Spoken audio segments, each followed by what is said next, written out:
Hey guys, it's the Hawaiian here, and I'm guessing if you found yourself clicking on my video, it might be because you're struggling a little bit with the air-to-air refueling.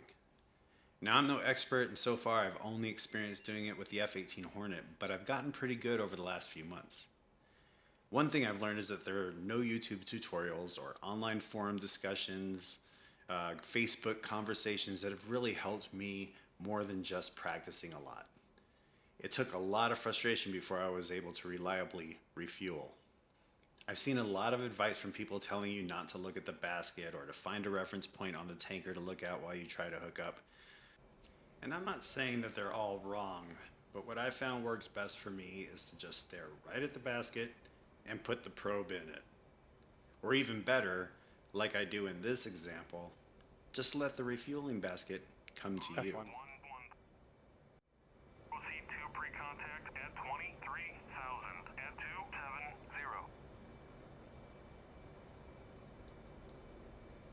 F1. Return pre-contact. What? Right here.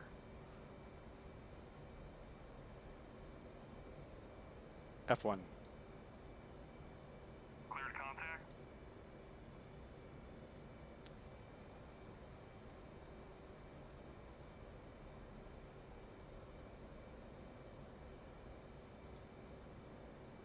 Contact. You're taking fuel. Okay, that might have been a little bit lucky. Yes.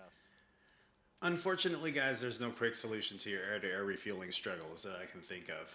My advice to you is to keep practicing, and when you get frustrated, take a break. Heck, sometimes shooting down the tanker will release a little bit of stress so you can get back to it. I've personally sent a lot of tankers under the waves of the Persian Gulf map. Almost 090. There are some things, though, that you can do to give yourself a better edge. One thing that helped a friend of mine was to turn off the wake turbulence in the settings. The number one thing that helped me, though, was to get my head around the concept that for every input I make to either the stick or the throttle, I have to anticipate what the aircraft's going to do and be prepared to quickly apply opposite inputs. For instance, if you bank the airplane to the right, you must immediately bank back to the left to stop drifting to the right. Yep. With the throttle, you got to be prepared to add and remove it constantly throughout the entire process. Think about when you drive a car. You do this every day without even realizing it. We modulate our speed with the gas pedal. We don't just leave it in one spot and expect everything to work out. As you start to drift back away from the car in front of you, you add a little bit of gas, and as soon as you start to close on them too fast, you take your foot off the gas a little bit. This is no different. It's the same thing. Even when we steer, we do it. We maintain staying in our lane by moving the steering wheel back and forth. And as the car drifts either left or right, we react to it when it starts to drift too far. Hey, I'm going to cut for Mars. And when we make those corrections to the steering wheel or the gas pedal, we shouldn't be yanking on it or stomping on the gas and stomping on the brake. Instead, we make small adjustments and assess their effectiveness and respond appropriately with either more or less input. You definitely need to have a light touch on this simulator. There are some other things you can do if you have sensitive equipment, like your HOTAS is just too touchy and you start getting into the pilot oscillations a lot. There's options to adjust the curves and make them less sensitive, but I don't really have a whole lot of experience with that as I didn't really need to. I just put in the work and the effort to get better at it. The one positive thing I can tell you is that once you guys get it, it's gonna click and it'll get easier every time. And so far for me, it's like riding a bike.